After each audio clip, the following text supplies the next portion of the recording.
this is the Orlando twins, okay, and their father owned, if you were on Chicago Avenue, Vesuvio's grocery store. What was it called? Vesuvio's Macaroni? Vesuvio. There. Hello, my name's Rosemary. I know this is my twin sister Margaret, and we didn't live in the neighborhood, but my father owned, which is called Vesuvio Macaroni Company. It's the red square on the left, and our recollection of, we weren't born at the time, but it was December 1st. Wait, let's correct it. Yeah. They were born on Eight. December Eight. 6th, Eight. 1958. Yes. Can you imagine that? A week after the fire. Yeah, so Their mother was in the my hospital. mother was in the hospital having Margaret and I, and we heard stories that she was we're at St. Anne's Hospital, which is a couple blocks from the school, Our Lady of the Angels, and so she just would tell us, my mom and dad would tell us stories that at the time when she was in the hospital having Margaret and I, she just, it was hard for her because she was in labor, and they brought all the children that survived into the hospital, and she would hear the children crying, and she would, talk to the nurses and say, oh, I would love to just, comfort these children, and they just said, no, their families are here. But my dad, he had the store, and a lot of his customers, or their children passed from the fire, and he, tried to comfort them, and he was there up until, I think his store was there till 1973, but we had this connection just by, being born at that time. So Margaret and I eventually decided we wanted to go back to the school, and since in the last 2 years we've been volunteering with Grace Ann at the school, at the Our Lady of the Angels, Our Lady of the Angels Mission and the Outreach Center. We've met these wonderful nuns, and they're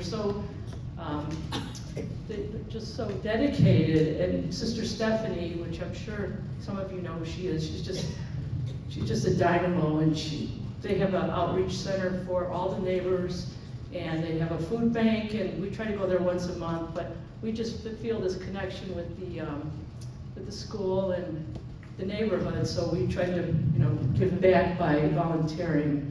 And a neighbor of ours who lived in the neighborhood, Peggy Nocita, she's passed since, but about 20 years ago she brought this game to our family, and she said that I guess the Chicago Neighborhood Association had this specially made just to commemorate all the businesses, and then there's a dedication to the school.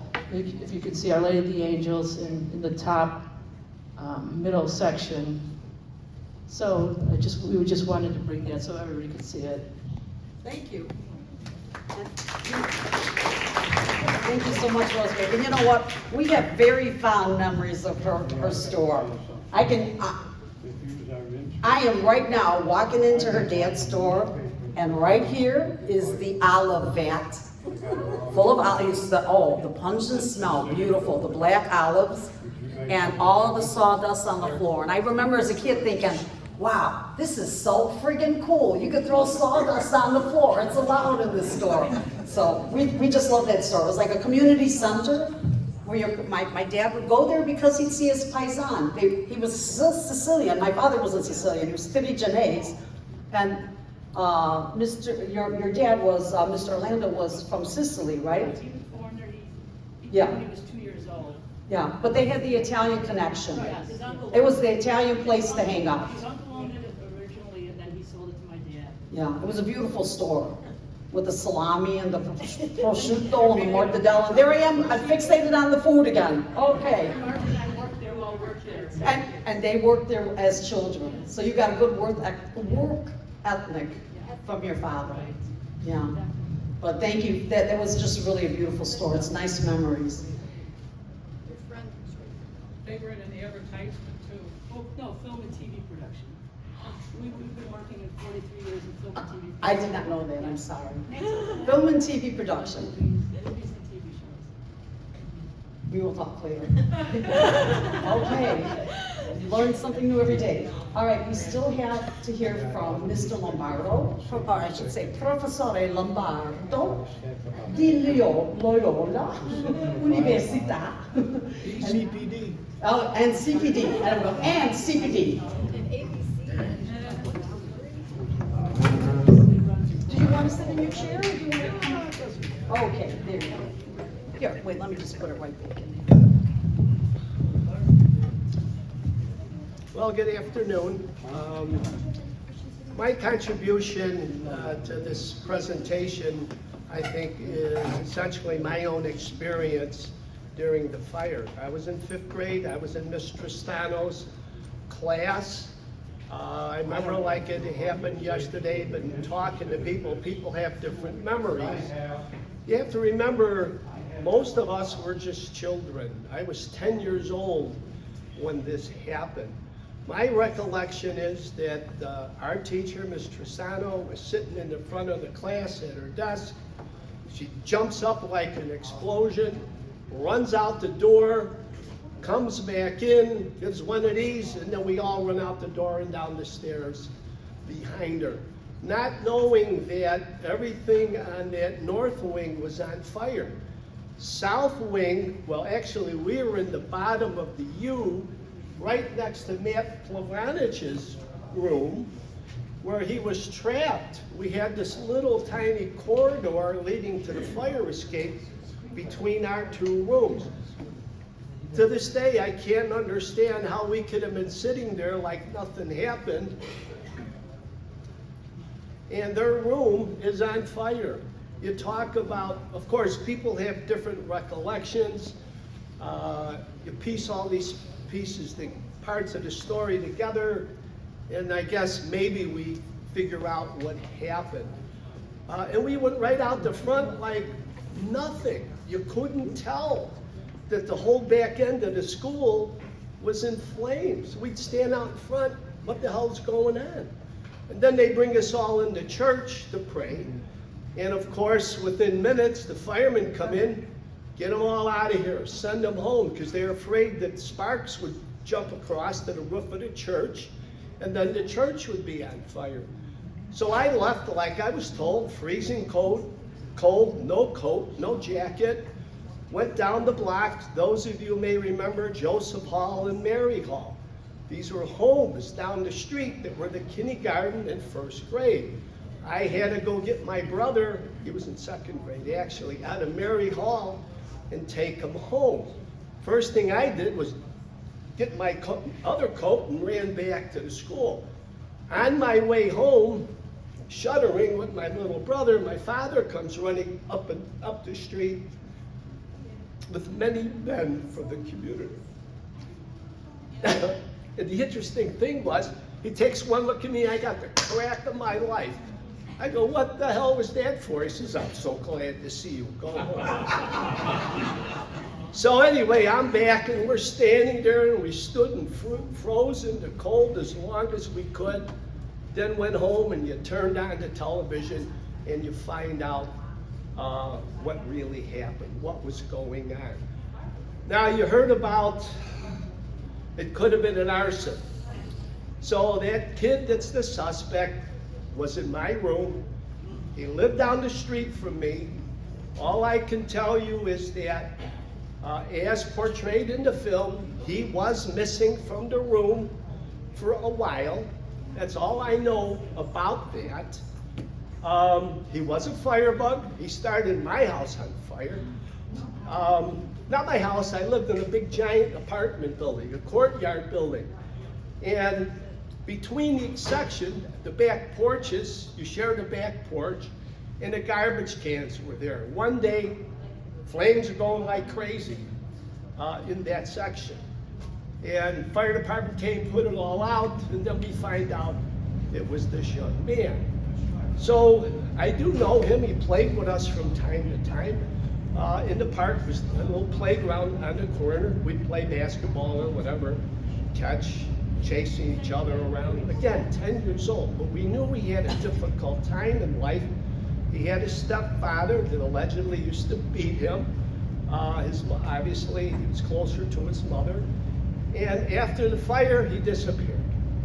They moved out of the neighborhood, and it came to light when he got grabbed for this fire in Cicero. So that's all I really know about what happened. Of course, a year later, every one of us, all the students, were interviewed by the state's attorney's office. And I'll never forget, I told this story to them, and I'm thinking, he's got to be a suspect. There's something going on here. They should be able to solve this. Now again, I'm 10 years old, and we never heard another word. It's like this kind of leaked out later with the books. You know, the adults might have read about it, let's say, in the newspapers as time went on, but it was never really resolved. And as a 10-year-old, we just kind of went off to the next issue in our lives. But at the time, I remember, why the hell can't they figure this out? I'm 10 years old and I know what happened. Yeah. And that essentially was the end of it. Many of us were not affected, but then again, people like Matt were terribly affected. And he was like 10 feet away from us, from me. How is this even possible? Matt and I worked together on the police department. We lived at opposite ends of the parish, so we never played together as kids, but we both ended up in the police academy together, and that began a lifelong friendship where we were actually partners for about 7 or 8 years during our careers. And Matt never talked about it. I didn't know until years later what he had experienced, what he went through. He always kept it to himself. So it's a terrible tragedy. God only knows why it happened. You know, it made me wonder about a lot of things. Where's government? How come they're not moving on this? But then again, I was a child. What did I know? And they did move on it, but they moved on it in such a way that how can you hold a 10-year-old accountable for this? You can't put them in prison. When all this started to come out, the family packed up and went away to wherever, Texas, I believe. And then, as mentioned in the book, he did join the military, and he went off, and we haven't really heard much about him ever since. So I'd be happy to answer any questions. That's my experience with the fire. And then again, as a 10-year-old child, you went on with your life. I mean, it always affected you. You thought about it. You see the book. You see something on television. The other day, they had the Remembrance. They're playing something on television. You know, you get all upset. Come to things like this. It's a terrible tragedy. That's all I can say. Mike, I have a question. You know what, wait, before you do your question, I'm gonna stop you, because I just want us to continue with our speeches, and then we're gonna do questions at the end, okay? Please, excuse me, we're gonna do questions at the end, okay? Mickey, thank you. Thank you for sharing. Mr. Quinlan, would you like to share a few words? And, you know, I just met him yesterday on the phone, and it turns out we have like a million things in common with music. And he went to St. Mel's High School. He's a saxophonist, not by trade. No. And I'm a pianist, and we were talking about different things, and he studied with one professor, well, the professor's son. I had Mr. Fabish at DePaul, who was a renowned orchestra leader. Yeah. And he studied with the Fabish son, right? Yeah. And here's a great piece of history. Do you remember Chicago, the group Chicago? Yeah. He went to school with the guys when they were called CTA. Yeah. Yeah. And I used to go see CTA, if you remember anybody, at little nightclubs before Chicago sued them and said, you can't be called CTA because we have a CTA transport system. Right. So they changed their name to Chicago. So, yeah, to continue on with that a little bit, Lee Lockney was a senior at St. Mel when I was a freshman. Oh, sorry. That a little better? You're very tall, Bill. I got it short from you, so. I have to do this at church too. Yeah. It's He's amazing. also a cantor. And he's gotta be at 4:30 mass today, so we'll Yeah. just speed this up. So, Lee Lockney was our trumpet player. He was a senior, I was a freshman. And, we would go in the back of the band room and just do jam sessions. Lee was phenomenal trumpet player, just great. And he's still playing with the group Chicago. In regards to Our Lady of the Angels, I'm more of a witness than I am a survivalist. But I am a witness to what happened to the neighborhood, what happened to us, and what we did after that for going to school. I was in 4th grade. I was in the south side of the school, in the south parts of the U section. And I was in the basement, in room B. And there were, oh gosh, what, 40, 50 kids in each room. But the truth of the matter is, I was extremely lucky. And I say lucky because there were a lot of kids in my 3rd grade class who they all went up when each year you go to a different room. And so a lot of my good friends went to room 210. And I wanted to go to room 210. But I think there was like 3 or 4 of us who they sent us into 4th grade into room B. And I was always upset because 2 of my best friends, Victor Jacob Ellis and Mark Statura, who unfortunately didn't make it. And that affected me for years. And other than that, on that day, all of a sudden the alarm goes off at 20 minutes to 3. And I'm thinking to myself, this is crazy. I mean, only 20 minutes left in school. Why would they pull a fire drill now? So Sister St. Xavier, who was our teacher, she went across the hall, because there was room A and B, and they were the only 2 rooms in this basement of the school. And so Sister came back in and says, okay, walk out, form a line, and go out the door. And there was like a little doorway out of the basement on the west side of the school. And so we walked out and formed a line, we walked out the stairs. And as we get to the top of the stairs, the nuns and teachers yelling at us, don't turn around, don't turn around. And I'm 9 years old, I'm a boy. I'm gonna turn around. So I turned around and I couldn't see much other than there was a bunch of smoke coming out of the north building. And I'm thinking, oh, okay, so I guess this really is an actual fire. So they dragged us across the street and we went to our corner where, as you did in every fire drill, you were going to a certain spot and that's where you stayed. So we walked across, we had no coats on. It's freezing cold. It was definitely a Chicago hawk wind that day. And so we're standing there for probably a couple of minutes, and then they said, go down in the basement of the convent, which is across the street from the school. And so we went into the basement, and I'm thinking, it's mass hysteria down there. There are people all over the place, crowded, yelling, screaming, crying. And I remember, I've got to find my brother. My brother was in 6th grade. He was in room 203. And he fortunately was able to get down the stairs and walk out just like Mickey. He could just basically walk out. But the rest of his class, the smoke started getting into that area. So they closed the doors and the rest of his class had to come down the ladders on the south side of the school there. So, but anyways, I find this girl, and I know she's in my brother's class. So I said to her, have you seen Jack Quinlan? Do you know where he's at? And she said, yeah, he went home. So I'm thinking, oh, this is crazy. I'm going home. I'm not sticking around here. So I walked out the door, and I looked, because I normally walk down Avers to go home. And naturally, we lived a mile from school, well, not quite a mile, but a mile of school, uphill, down both ways, of course. But anyways, I looked over there and it's just mass hysteria, people coming from the houses.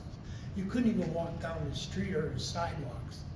So I'm thinking, I'm not going that way because, no, that's too crowded. And people were trying to grab kids and bring them into the houses and stuff, you know. So I went down Hamlin, went the other way. Went down Hamlin, came, went all the way home, and I get home and it's freezing, freezing cold. I get home, nobody's home. Okay, so fortunately the lady across the street took me in. But somehow or another, my brother had gone home, gotten my mother, and the two of them came back looking for me. I'm at home, or well, actually at the lady's house across the street, and then she finally came home. So after that, it was, I knew it was a big fire because I had relatives in Germany, and they called my mom and dad that night from Germany to find out if we were okay. Fortunately, Jack and I were. After that, I think we were out for school for what, a week? Maybe Yeah. 2? I think it was a week. And then they finally started busing us on CTA buses to Our Lady Help of Christians. We went to Our Lady Help of Christians, I think, in the afternoon, and the Help of Christians kids went in the morning. And I think we did that for about, the rest of my 4th grade. And then in 5th grade, they broke us into 3 separate, we took over the 3rd floor of 3 public schools. I think it was Ryerson, Cameron, and Orr. And I naturally, because I was only 2 blocks from Orr, could walk easily over to Orr. And we finished off 5th grade there. And then 6th grade, we were in the new school.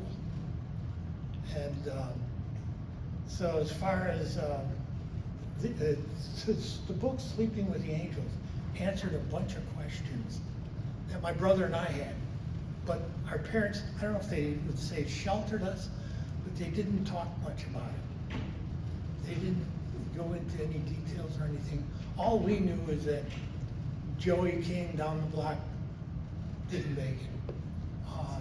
Carolyn Perry behind us, she didn't make it. And Mark and Victor, my buddy, they didn't make it either. So that's all we knew until the book came out. And that was my experience. Thank you, Bill. Thank you. For sharing.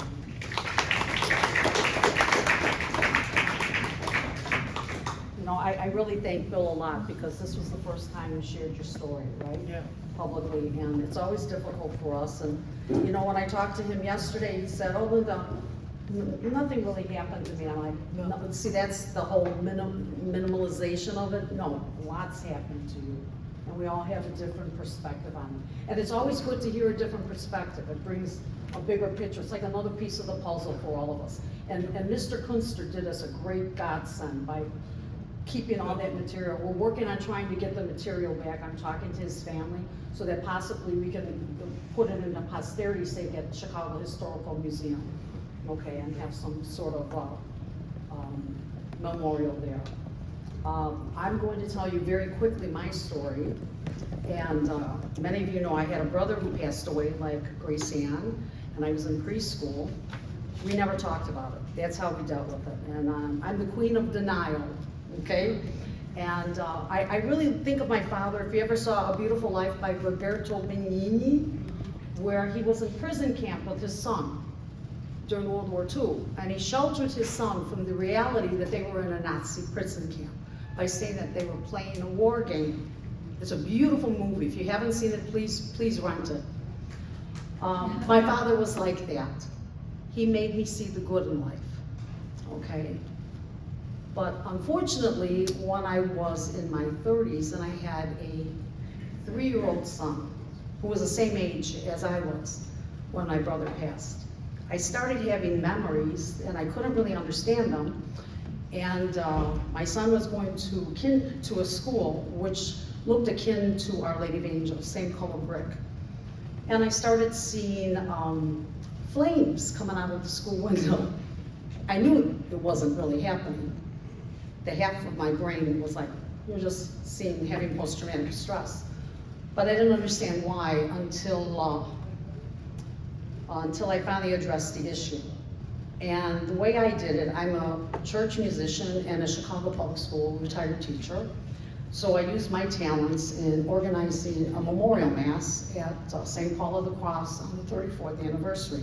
And what inspired me is I had called Our Lady of Angels and said, what are you guys doing for the memorial this year? They weren't doing anything.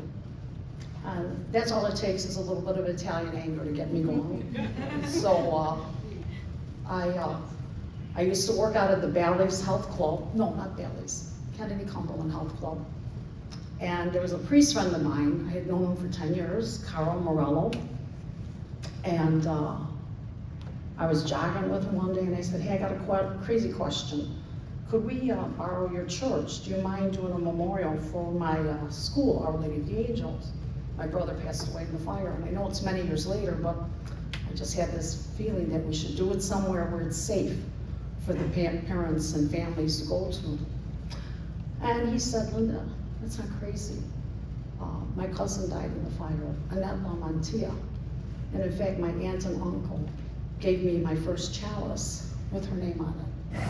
So I started encountering lots of stories like that, where I was friends with people, known them for several years, didn't know that they went to school, or that they knew my brother, or that they were in the fire, and it kept on happening to me. It was like kind of a crazy period in my life. So we had our memorial mass at St. Paul of the Cross, and about 500 people showed up. There was some news there. And what I saw was that we needed to talk as a group. So the following year, I worked with the school principal at Our Lady of Angels. The school was still open, it was still a Catholic school. And Sister Rosalie and I put together 2 masses, an afternoon mass and an evening mass. And as I was working with her that year, what struck me is that the children now are all African American at that school. But their parents were just like our parents. They wanted the best for their kids. They had the same friggin' uniforms that we had, those plaid jumpers, the same gold ties, the same beliefs in God. And so I started getting involved with the school again. And that year, my father, for the first time, started talking about the fire. We never talked about my brother missing. He died, he was gone, that was the end of it. And I remember being very angry at Jesus, going, well, why do you need him? My mom would say, he's in heaven with Jesus. And I go, well, Jesus doesn't need him, I need him, you know. So anyways, my father one day takes out a suitcase, old suitcase from the attic, and it was full of newspaper clippings. And it was all about the fire. And in it was there's a picture in the book, To Sleep with the Angels. It's a picture of my brother being brought out of the school by firemen.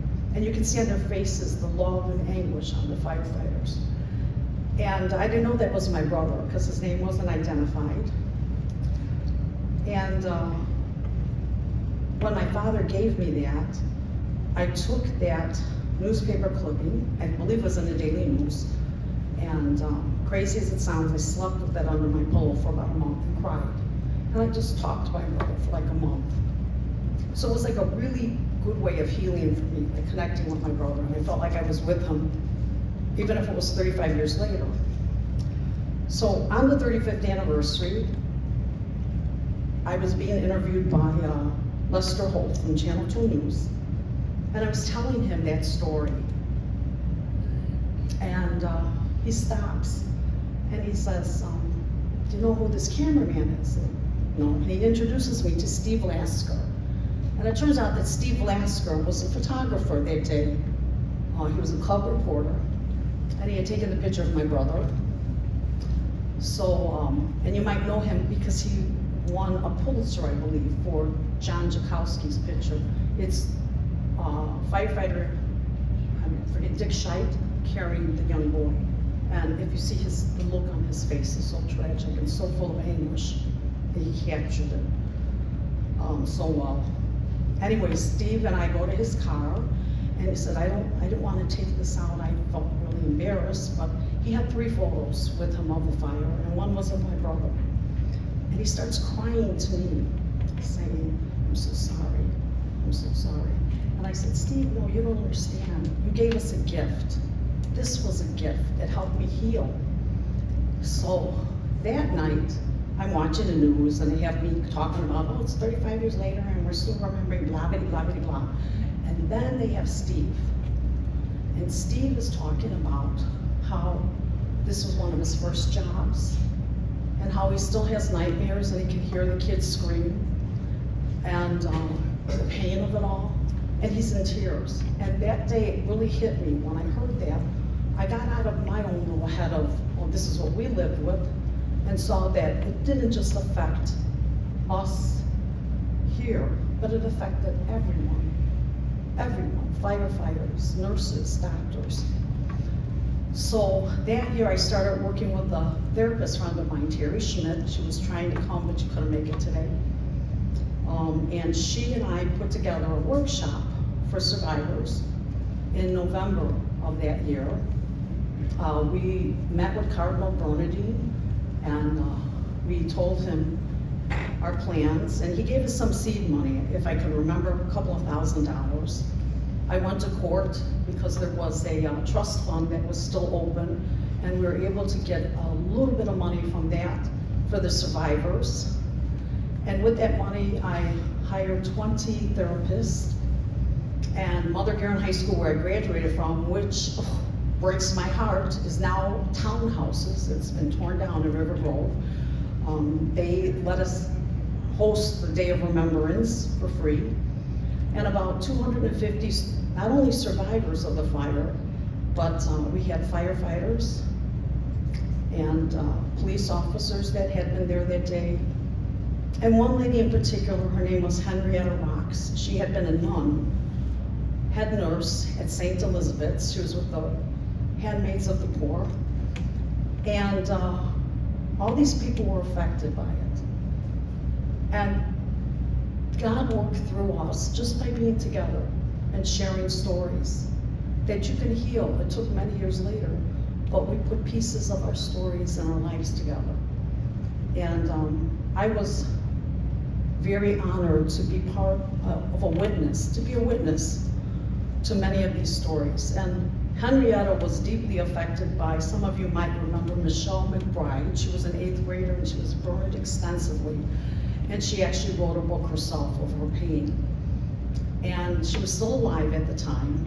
And Henrietta said, you know, I took care of Michelle and I'd really like to find her. Well, I was able to put them together and the 3 of us went for dinner. And all I can say is, God is good. You know, he helped heal the 2 of them. And I have like 1,000 stories like that I was witness to. And that's why even after all these years later, we meet and we find out different things about each other, that we're all interconnected here. So I think that was my entire story. I can go for hours, but I am not. I think that's it. Yeah, so that was my story. And I wanted to, we're almost finished. Gracie Ann now is, and thank you for listening. Did you want me to play a clip of Nona?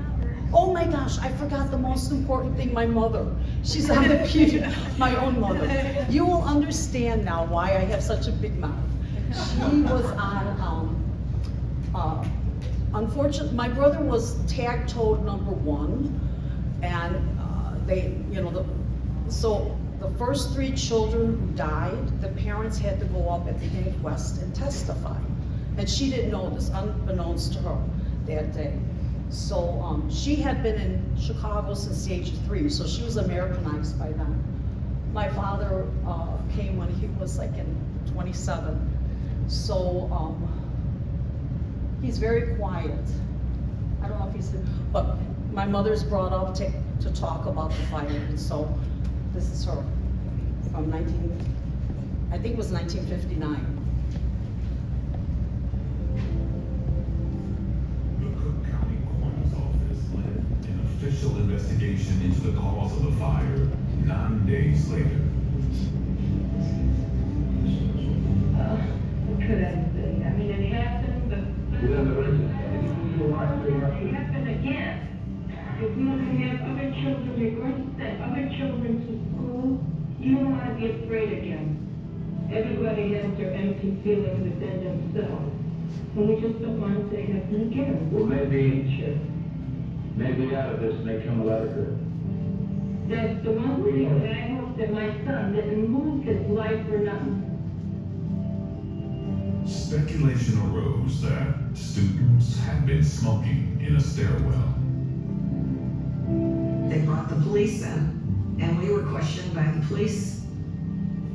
Do you know who smoked? Did you smoke? Did you see anybody loitering around? We took police photographs of the scene. We obtained physical evidence such as a step from the stairwell that led down to the area where the firecracker started. The investigation concluded without providing any real answers. But the National Fire Protection Association issued a scathing report 1 year later, accusing authorities of housing children in fire traps. There was no fire alarm that was connected to anything. It was just a bell that rang in the building. No sprinklers. The fire extinguishers were 7 feet where no one could get to them. A private inspector made a startling conclusion about the cause of the fire. He called it arson. But the public never learned about his findings. Mom was angry at the church for not giving us more information, and it just seemed like they wanted to wash their hands with it, The trail went cold for years, until law enforcement questioned a 13-year-old boy about setting fires in Cicero, a Chicago suburb. The boy took a polygraph test and confessed to starting another fire when he was a 5th grader at his previous school, Our Lady of the Angels. He said, I asked the teacher for permission to go to the bathroom. Instead of going to the bathroom, I went to the school basement. I found a 55-gallon cardboard drum. He said I threw 4 or 5 matches, waited it really started going, and then I went back to my classroom.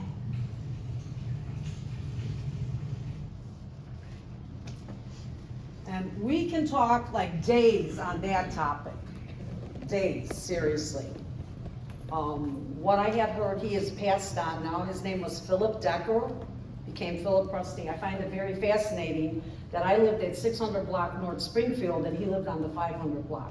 And I was a 3-year-old kid and I knew he was a firebug. We all knew he was a firebug. And when I met people at the 35th anniversary at the memorial and talked to them, they all told me the same thing as adults. We told the detectives right away we knew who started the fire. So it was buried. It was buried underneath. That's my feeling. There was no memorial at the school, not till the 40th. After the 40th anniversary, we got together and we survivors provided the memorial. Eventually Cardinal George erected a second memorial in front of the rectory, but it was kind of like the church wanted to keep it quiet. And everybody has their theories, like some people are gentle and they say, oh, well, the boy was a 10-year-old boy. I'm angry and I say, no, the church knew that they were liable. This kid should not have been at this school. He should not have gone to the bathroom by himself. That's my perspective. But before we continue, I want to make sure everybody has a card if they wanted to write a comment or say something. Stephanie has cards that she's going to pass around. Okay, and before, yes. Excuse me, I don't want to ask a question, I hadn't written anything down, but the blame goes around, it was God, it was God's will, it was. It's never God. Yeah. Excuse me. Yeah, go ahead, you say your piece, I'm sorry. Yeah, or it was the nuns, they took the hit. It certainly was the child, and Judge Salela let him off the hook. But my question is, in 1949, the Chicago Municipal Code put in the sprinkler codes for all Chicago Public Schools. But they made an exception for the older ones, and they grandfathered them in. Right. Why didn't the National Firemen's Association not agree with that grandfathering and absolutely mandated that fire sprinklers be put in and other safety measures? That's a great question. And you know what? I'm going to tell you something. What people told me through the grapevine is the weekend before, there was a discussion about the sprinkler system, and they got voted down and decided to put money into football helmets. That's what I was told. Okay. 2 months earlier, Anselmo, one of the fire department inspectors, gave a clean slate of approval for that school. Yeah. Right? Yeah. Yeah. That's it. Thank you. I thought Matt might have some further information on that, seeing as you did so. Any of you guys? I don't know anything about that either. I just know it was just It very. just seems to me that they should have mandated in 1949. I agree. sprinklers. I wish you were on the fire department back then. I wish you were one of the fire inspectors. No. I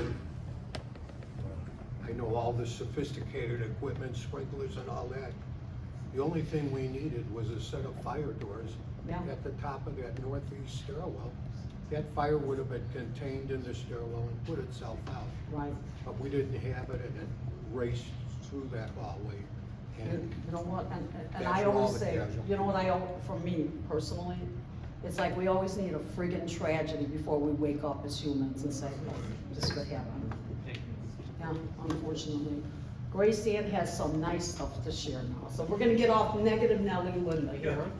Grace Ann, is a wonderful person that's been donating her services at Our Lady of the Angels, at the new Our Lady of the Angels. She's just gonna give us a time frame of what was happening, because when I was involved, they ended up, they had a secret agenda. They closed the school, they closed the church. I didn't know that was happening. I was trying to keep it open with the principal, but then Grace Ann comes on the scene, and we're gonna continue with the resurrection of Our Lady of Angels. And if anybody, do you want a card, just raise your hand. Stephanie will come around and then you could, there you go. Okay, I do have a timeline of what has been going on there. So, 1999, the church actually closed and merged with St. Francis of Assisi.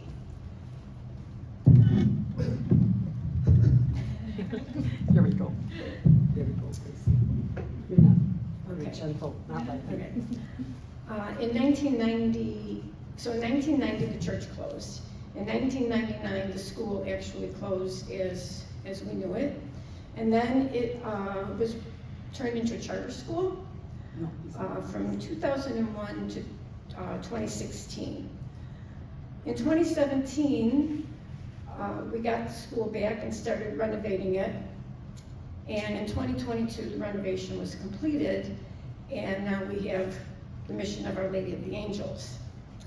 From 2000 to 2014, there was always a food pantry there, but it was run down by Kelly Hall, which eventually became taken over by the YMCA. So there was always some type of food pantry there. And it was run by Angela Schreiner for many years. Her family was very active in the parish, and she was a big help with that.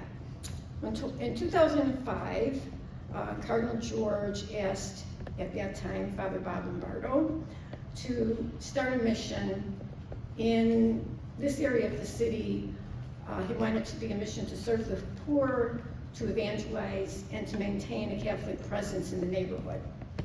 So Father Bob came from New York, and he just has this personality that when he asks people to help, they say yes.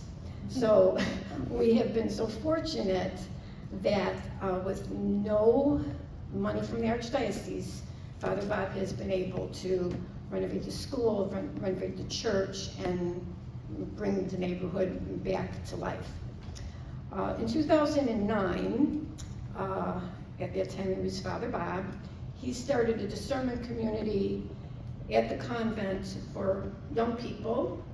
They came and they volunteered and they wanted to see if the religious life was for them. So, planning to start this new religious order, in 2010, Cardinal George established the Order of the Franciscans of the Eucharist of Chicago. And those are the nuns that are there now. And they're only there.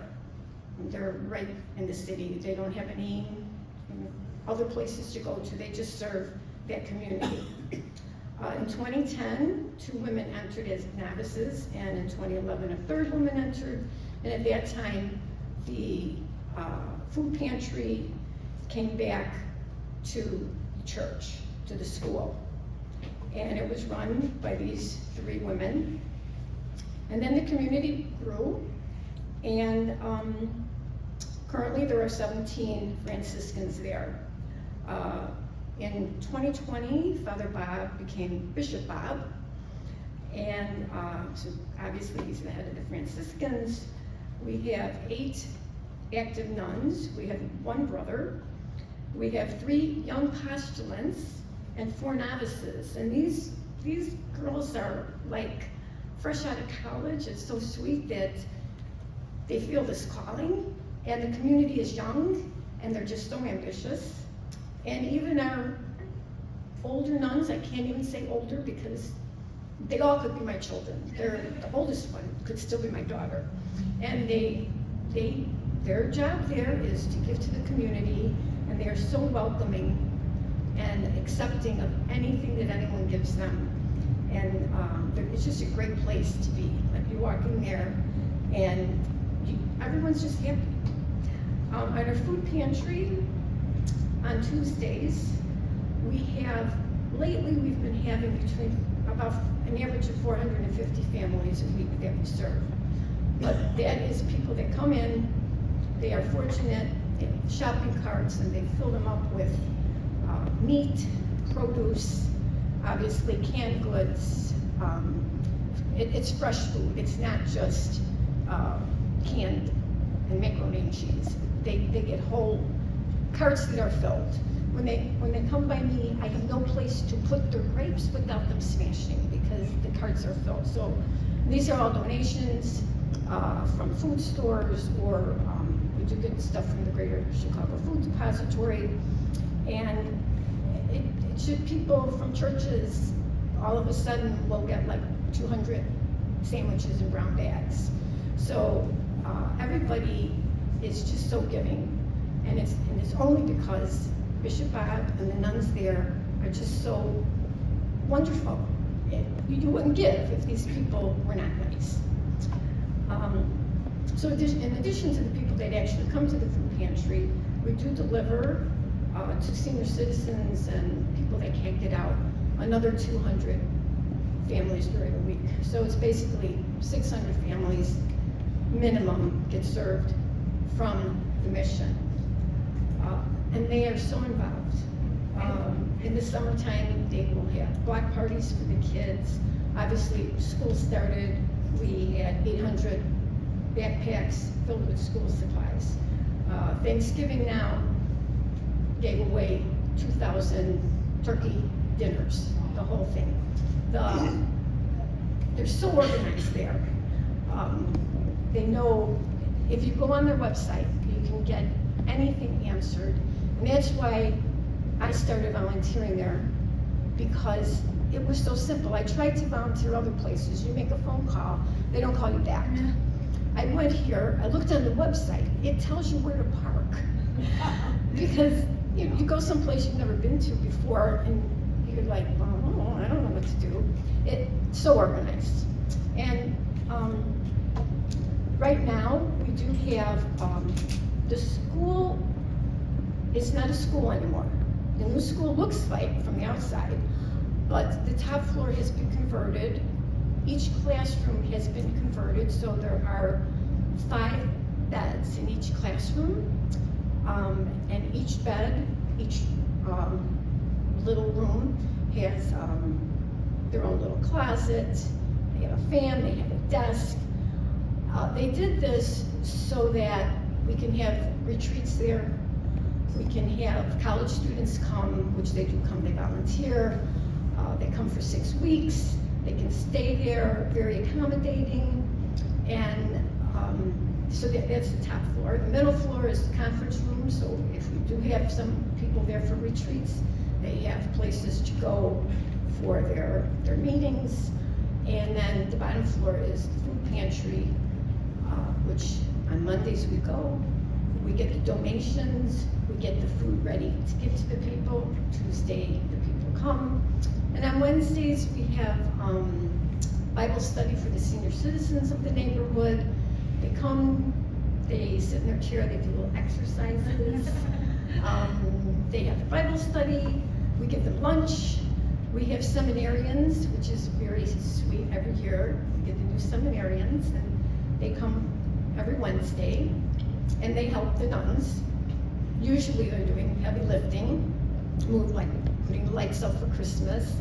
And we always get 2 in the kitchen to help us cook, which is really nice because they're young men.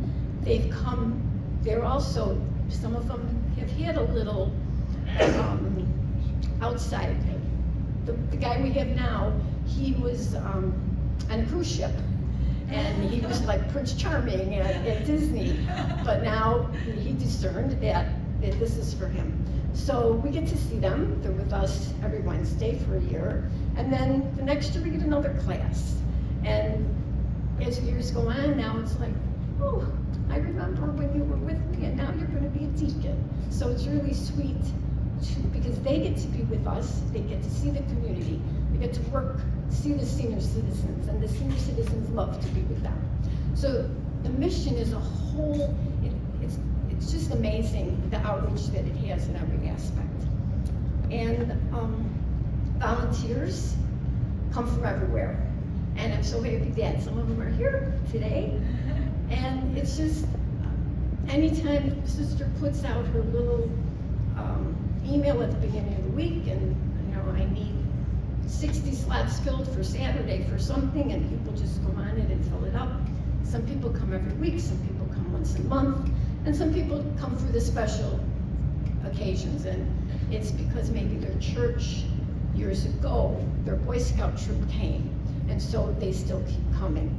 And they keep coming because anytime you walk in there, anyone's going to say to you, I'm so happy you're here, thank you for coming. So that's what's happening there today. So if anyone wants to, I know that they're going to put the information up here, and you can go to the website and get any information. You could call, someone will always call you back, and that's all I have to say. Thank you so much. Oh, there we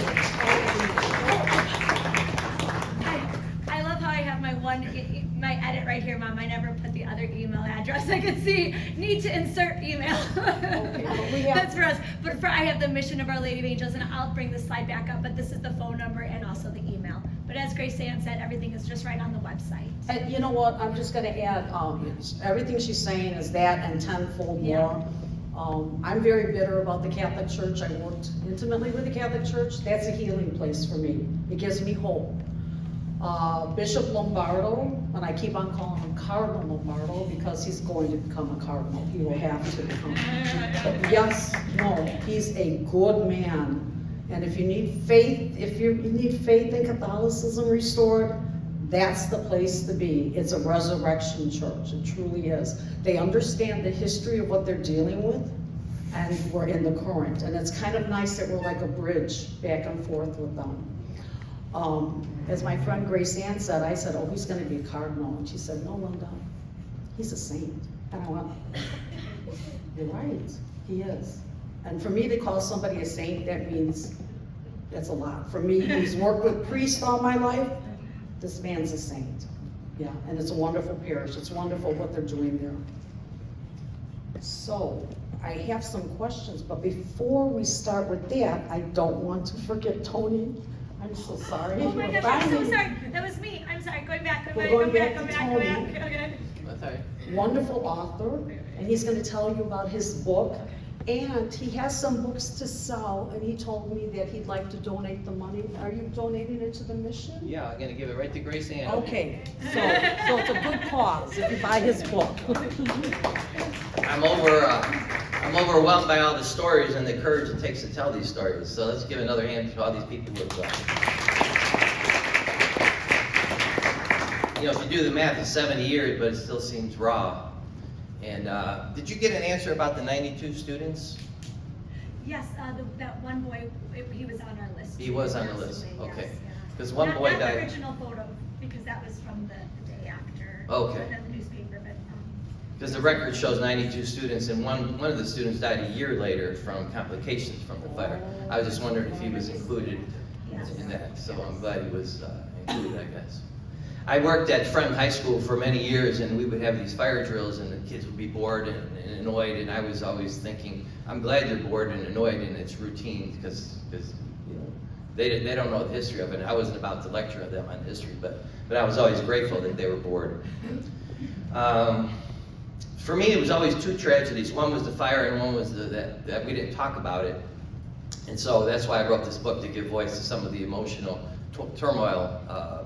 So the book is set about a decade after the fire, and it's told from the point of view of a young boy who lost his sister in the fire.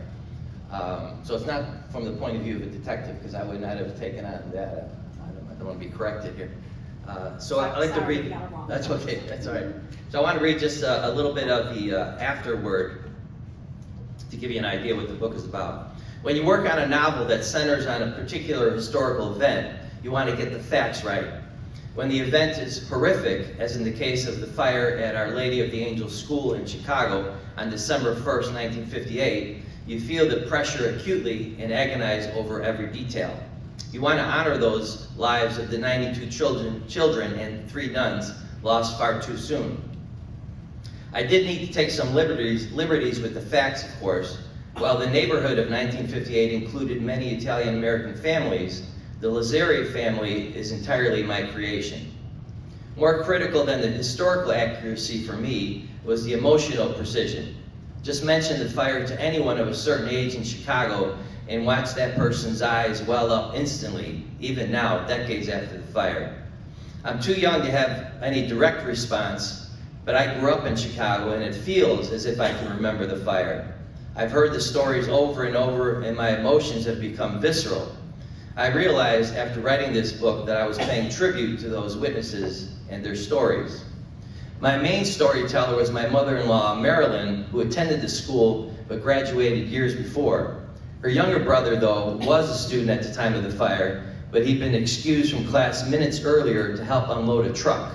Many of his classmates perished that day. About half of his class died. His brother, Jerry's brother, Andy, he was at a wake maybe about 10 years ago, and some guy, Mike, comes up to him, taps him on the shoulder, and he says, I want to thank you. Your brother saved my life. And my uncle says, what do you mean? So Mike said, yeah, years ago, they asked for volunteers to unload this truck, and Jerry was one of the volunteers, and he wanted to urge Mike to come along, and Mike didn't want to go. He just wanted to go home. He didn't want to help at all, but finally Jerry convinced him, and he was one of the people who left to help unload this truck, and he avoided being in the fire. What I heard from Marilyn time and again was grief, fervent and unresolved grief. I'm sorry. This was a tragedy she would never forget and never quite come to terms with. I didn't set out to write this book with Marilyn in mind, not consciously at least, but her spirit pervades every page. She lost her own mother when she was only 8, the defining event of her life. Her mother's death bestowed upon her a mission to lessen the pain of others, especially children. Grief still gripped her, but nurturing others became her calling. She would have made a good nun herself, which is why the fire at her old school hit her so hard, I think. There was nothing she could do. She had to carry that sense of helplessness with her. That's the emotional resonance I wanted to capture in this book. To what depths will one plunge to deal with the unbearable pain? How much can one mind and body take? Does time really heal? And does grief continue to grip us and shape the way we live even now? So that's why I wrote the book. And is it okay if I read a page? We have time? You got us all going. I want to hear the whole thing now. Okay. Again, this is from the point of view of Anthony, and sometimes his girlfriend Mary Ann talks, and so this is from the point of view of Mary Ann. Bad things happen, and usually there's no one to blame. Even when there is, you still have to live with the bad thing, which is hard enough without getting into why. But it's a favorite topic for Anthony. If there is a God, he wants to know, why does he allow bad things to happen? To you, it's not a question worth asking because you can't come up with any real answers. Besides, Anthony's pretty good at twisting anything you say. If you give him the standard line that he wouldn't appreciate the easy times if it weren't for the hardships, he rolls his eyes. And that other line about things that don't kill you make you stronger, that one infuriates him. The other day, Richard Speck was in the news again, the one who killed those 8 nurses not too far from her. Anthony says, so you're telling me the world needs that piece of shit, that Speck, so we can appreciate what? Then he spit on the sidewalk like he wanted to rinse his tongue. Sometimes you want to scream, but you never do. Not because you disagree, but because you've known him your whole life, and you know every pain, every grief he's ever felt. You know the source of his stubbornness and why he refuses to move on. You try to remember what he was like before the fire, what everyone was like, because every grief goes back to that. But it's like the fire destroyed your childhood. Not so much that it shattered innocence, though it did that, but it's as if you never existed before that. Because the fire defined everything, and still does. Not just you and Anthony, but the whole neighborhood. And not just your neighborhood, but block after block, the whole city. Everything reeked of wet ash for days. At least this is what you think you remember. If only you could ask anyone, just to confirm, a simple question, how long did the smell last? But no one wants to talk about it. Even right now, even right after, no one wanted to talk about it, at least not to you. The two of you didn't know any better and kept your mouths shut. You do remember the coats, rescued from smoky cloakrooms and returned to parents, some of whom made their kids wear them for years because those big coats cost good money.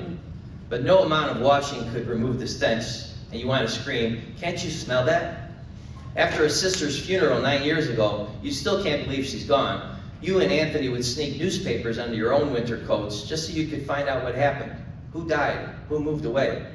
December 1st, 1958, the worst school fire in the history of Chicago. 92 children and 3 nuns dead, and no one said a word. At church, you would lean forward at every pause in the homily thinking, now you'll find out, but no explanation ever came.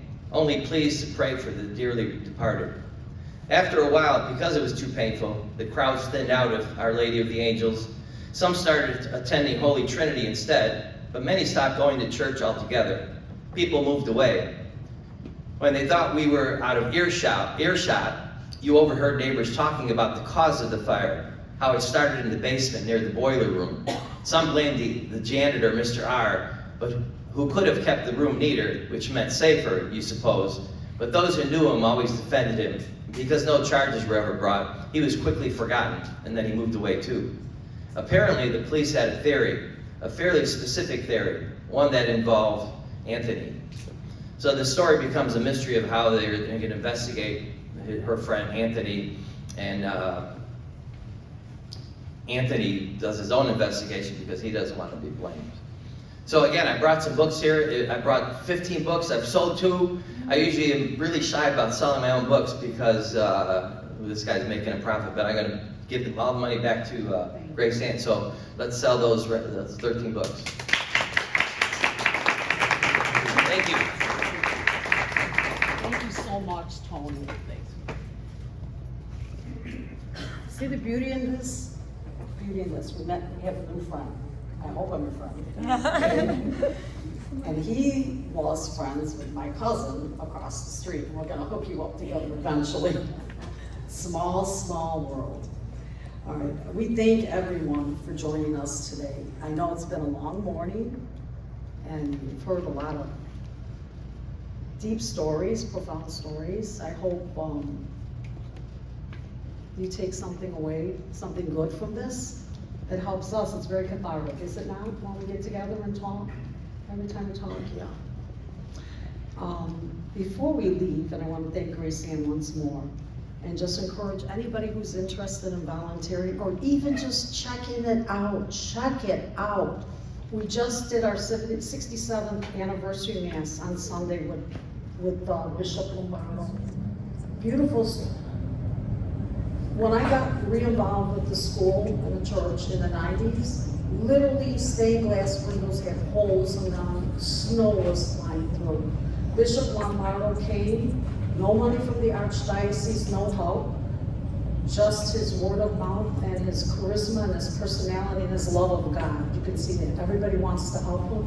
That church looks better than when we went to school there. It's beautiful, beautiful. So if you can get to go to a service there or just stop in, it's Monday and Wednesdays you do the food pantry? Monday and Tuesday. Monday and Tuesday, okay. And they could just stop in, right, and just check it out. Just come and check it out. It's there's no regular masses on Sunday, just special masses every once in a while. So, but just check it out, go on the website. They have lots of activities going on. It will really fill your heart with joy. That's how I feel, okay. Before we leave, we just want to introduce Terry here, who's like the resident historian. Is that your title? You are a historian and a beautiful writer. And he's gonna tell you of all the Casa events. My daughter is gonna change the screen because we have a lot happening here, but we have to learn how to promote ourselves. We have to learn how to be like the Irish, I keep on saying. They're so good in Chicago with their promotions, right? So Terry's gonna let us know what's going on here.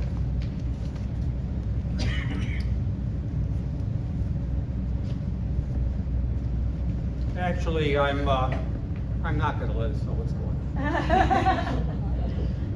First of all, I want to recognize a member of the fire community here, Patrick L. Carroll, who's the Senior Investigator Bomb and Arson Section of the Phoenix, Illinois Fire Department. Patrick, thank you for coming out today. He found out about this event through what Linda put on their website. Patrick, thank you very much. I'm going to be brief. It's been a long day. I'm a volunteer archivist at Casa Italia and also a journalist at Franoy, and I do book reports for Ambassador Magazine. This is going to be, I'm going to write up an article on this. It will appear in Franoy. You can check if you subscribe, or if you don't subscribe, you'll be able to check it online eventually. I was one of the people who worked on the 2-year refresh of the 1981 exhibit, Italians in Chicago. This work was completed in 2023 and it included expanded coverage of the Our Lady of Angels Fire by adding 4 panels of excerpts from Our Lady of the Angels, an Italian-American Tragedy by David Cohen and John Cookster, which was edited, by the way, she didn't mention this, Lynn Maffiola, in her front room where she typed up the manuscript. I was in 6th grade at St. Veronica in Logan Square when the tragedy took place. Our school was similar in construction to Our Lady of Angels, although much smaller, with our classrooms built over the church and one exit. We were taught by the Sisters of the Holy Child Jesus, and I still remember the shocked reaction of the nuns with many rosaries and masses being said. When I went to Lewis College, now Lewis University in Romeoville, I became a member of the school fire department, eventually becoming assistant chief of the Fire Prevention Bureau. In those days, believe it or not, we received some training at the Chicago Fire Academy, and we would spend weekends at Chicago firehouses.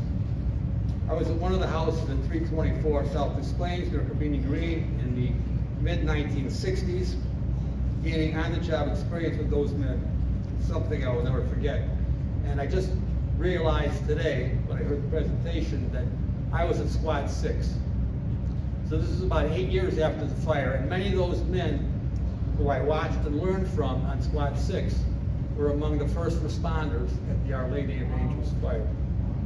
So it's a small world. Now, I was going to read excerpts from the National Fire Prevention Association report that was issued in January of 1959. I'm going to cut this much shorter. It's been a long day.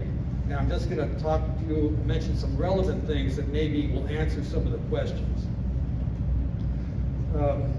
This was issued in January 1959. The north wing where the fire occurred had been built in 1910 and originally housed a church on the first floor and parochial school classrooms on the second. After a new church was built on adjoining property in 1949, the church school building was converted to a classroom building, and in 1953, it was connected to another old two-story brick wood joisted building located at the corner of West Iowa and North Avery Streets by a two-story brick wood joisted annex. The first and second stories of the resulting U-shaped building were occupied by classrooms. A chapel was in the basement of the north wing, and there were 3 classrooms in the basement of the south wing. Now, this is critical. Open interior stairways and lack of standard protection for doorways in the masonry division wall between the north wing and the annex made the entire building essentially one fire area. It was one fire zone, so there was nothing to break this fire. An exact count of the number of people in the school at the time of the fire is not known. Conservative estimates place the total at between 1,200 and 1,300. It is known that there were 569 pupils and teachers in the north wing, of whom 329 were in the 6 second-story classrooms. In 1949, the city of Chicago adopted a municipal code which incorporated all the major features necessary for life safety from fire in buildings, including enclosure of stairways in schools. However, important provisions of this code, as Leo brought up, as mentioned, including exclosures of exits, did not apply to the north and south wings of Our Lady of the Angel School and to other schools in existence when this code was adopted. In other words, the substandard exits in all but the annex, that was built in 1953, were of pre-ordinance vintage. Hence, the non-retroactive law did not apply. Why the annex stairs were not enclosed to comply with the law is not known. So here's the critical factors about this fire. During the first 5 to 10 minutes before the fire was discovered, it spread rapidly. The 3 exits, they had 3 stairways, so technically they were above the margins of what the law required. They all exited through a common corridor. So the fire would spread through all 3 of the exits. There was no fire alarm box outside the school, in front of the school. The nearest fire alarm boxes were about 1.5 blocks away. So when a call is made in on the phone and not through a fire alarm box, they would send out very few units. They sent out 4 units. The standard response to a telephone alarm was 1 engine, 1 ladder truck, 1 rescue squad, and a battalion chief. So the initial response was not adequate to what was going on. The 13 to 15 minutes elapsed between the discovery of the fire and the first call to the fire department. So that was critical. And the other factors, of course, are the lack of fires, alarm system that was connected to the fire department, lack of sprinkler systems. We covered all this. I just want to say one more thing. When I pass, every day I come to work, I usually pass Queen of Heaven Cemetery on Mannheim Road in Hillside. That's where one of the monuments to the victims of the fire is. It's very moving. You should go there when there isn't snow on the ground.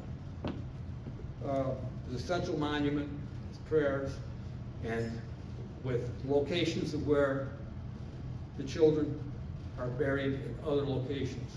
St. Joseph Cemetery, where your brother is, and other locations. It was 67 years since that event. And one of the markers, the flat markers in front of the monument and behind it, some family members actually put pictures of the child they lost there, and flowers and toys. So that loss never goes away, never goes away. So this is a good way to remember how many lives were affected, and we have to thank for this tragedy that fire codes have been enforced and have been changed, and there's been no loss of life in a Chicago school since then. Thank you. Thank you, Terry.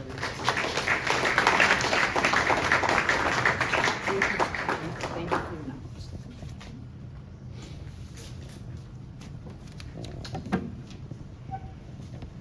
We're all touched. So, on that note, when you were talking about Queen of Heaven, Grace Ann told me, and which I forgot, the Drum and Bugle Corps go there every first Sunday after December 1st, so it's tomorrow. At what time? 11? If anybody is able to withstand the cold. 11 o'clock, I don't know how those bugle guys play with this cold. That's because they had 3 members. There's 3 left. That died. They have 3 members in the drum and bugle corps that passed away in the, right. So, but they honor the children. They go in front of the memorial there. So if you're available, I'm playing the mass tomorrow, so I can't come, but I'll be there another year. So they still remember, so that's beautiful. I have just a couple of cards from people, and one is from our resident genealogist, Dan Nemick. There you are. Who, it turns out, we're like 5th cousins, right? He did the family chart on Maffiola side. 4th cousin twice removed. Oh, 4th cousin twice. You, I got a check. 5th cousin once removed. Oh, you are? And don't forget me. That's my memory. And I got a, yeah, I forget ours. 6th cousins once removed. Oh my gosh, it's a town, it's called Conversano. Everybody, it's like inbred in that town. I tell her, everybody's cousins with each other. But, okay, Dan, he says, my parents lived at 747 North Central Park.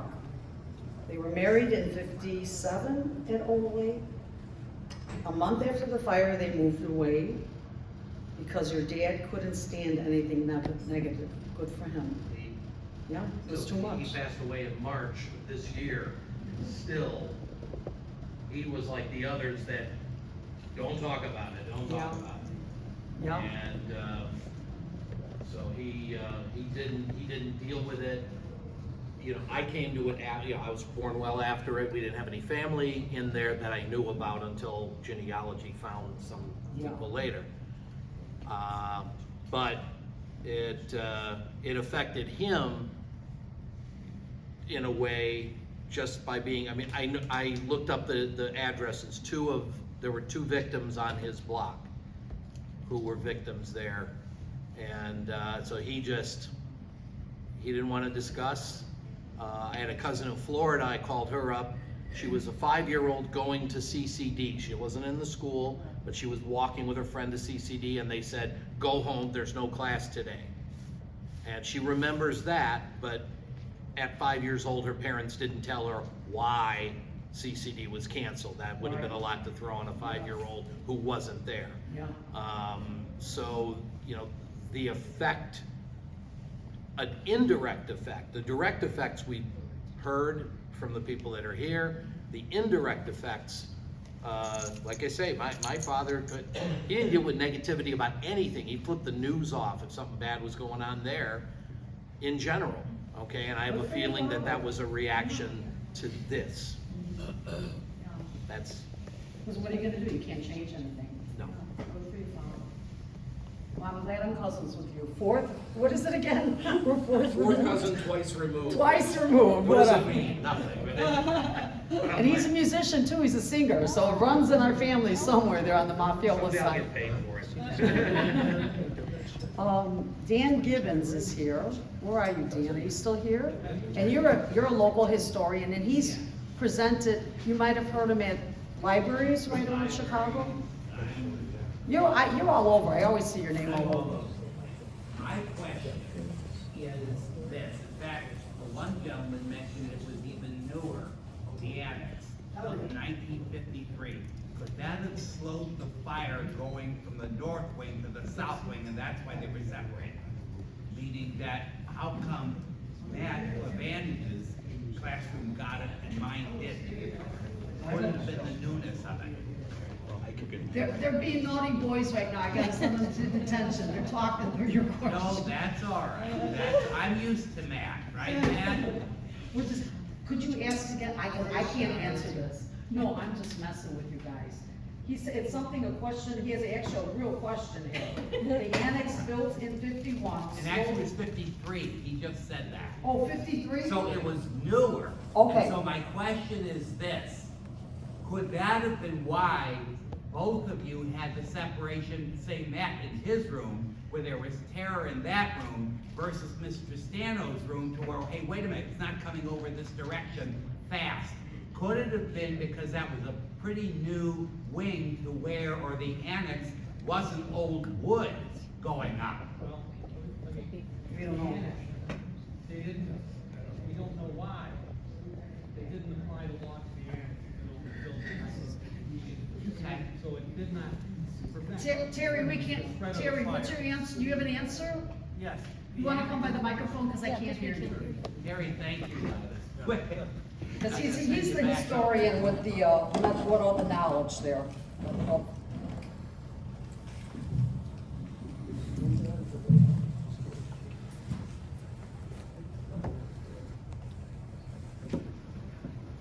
The report, the NFPA report, talks about that the laws were grandfathered in so they didn't have to apply to them, but for the 1953 annex, the substandard annex and all but the annex were pre-ordinance vintage. Hence, the non-retroactive law did not apply. Why the annex stairs were not enclosed to comply with the law is not known. So we had, the law said there had to be 2 separate exits to get out of the building, school building, or public building actually. They actually had 3, but they all met in a common hallway. So the fire would spread through all 3 of those stairs. And why that law wasn't complied with, I don't know. That inspector, I mean, my God, it would have been a major thing. The school would have been shut down. But the inspector didn't enforce that, or didn't figure it out. I don't know. So it's definitely a problem that could have been averted. And the fire would have been much less deadly. And also, though, if the box alarm would have been given instead of the called alarm, that fire probably would have been knocked out, and we wouldn't have had a lot of people killed then. And just to let you know, Commissioner Quinn, it was 2 years later, I believe, that they brought the snorkel squads in, which were used to knock out fires, to go high up, 30, 40 feet up in the air, but they were also used to rescue people. So that would have also been, if those snorkels were in existence then, they would be able to pull more people out of the building, more children out of the building. So firemen were extremely brave, courageous, saved many lives, but the way these ordinances weren't applied or didn't exist at the time. Excuse me, question here? Yes. Why didn't the fire department use more ladders to get children? Well, because the first responders, there was only 4 units there. 1 ladder truck was among the first responders. So they weren't there in time, and that's why they started using nets as the kids were jumping out of the buildings. And the ladders really didn't reach up to that 35 feet You know what? area. I was told we have to wrap it up really quick, and I know you've been very patient with us. And if you guys want any very good detailed information that John Kunster put together in his book, you can find it on Amazon. I'm gonna be raffling one off, and I got 4 of the other books of his, but in a second. Before we leave, I'd like our fire inspector, do you have any words you'd like to share from your perspective? He's arson and bomb squad, so we Wow. check the building. Wow, okay.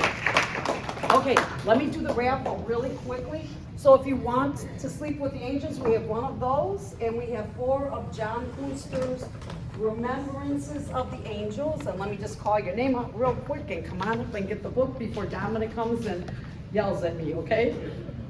Richard Wall, W-A-H-L. Is Richard still here? Oh, okay, I'm so sorry. Stephen Vogel? Is Stephen here? Yay!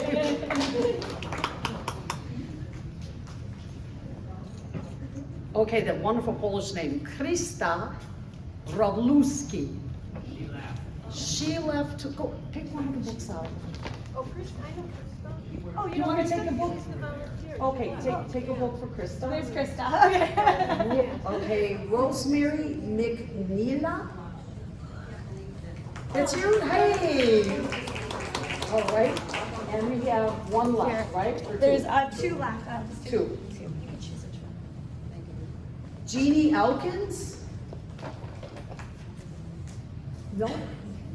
Okay. Wait, no, oh no, not your turn. Okay, yeah. Donna?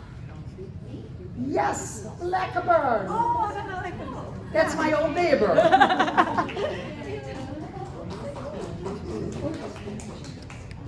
Okay. Is that it, Steph? Do we have any more? One left. Okay. Oh, we have one left? Yes, yes. Okay. One more. I hope it's Jim. Jim has been asking me for a book. And if it's not your name, I'm gonna get you one. Joe Shaffron. Joe, Giuseppe. Good, thank you.